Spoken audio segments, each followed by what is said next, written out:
সামনে মায়ের রমজানের উপলক্ষে আমি কিছু আপনাদেরকে টিপস বলবো কিভাবে আপনারা রোজার ভিতরে ভালোভাবে থাকতে পারবেন।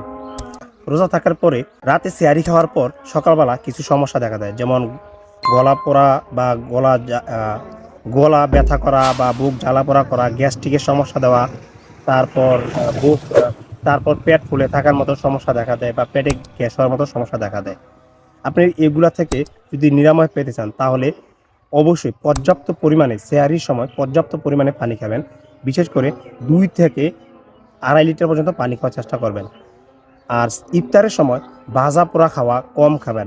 বিশেষ করে একই তেল দিয়ে বারবার যে আপনার যেই ডাল ভাজা বলেন, চমচা ভাজা বলেন, যেটি বলুক না কেন, এগুলো যদি বারবার ভাজা করা হয় তাহলে কিন্তু এটার ভিতরে তেলটা নষ্ট হয়ে যায় বা এই তেলটা বেশি আমাদের লিভারের জন্য ক্ষতির কারণ হয়ে দাঁড়ায়।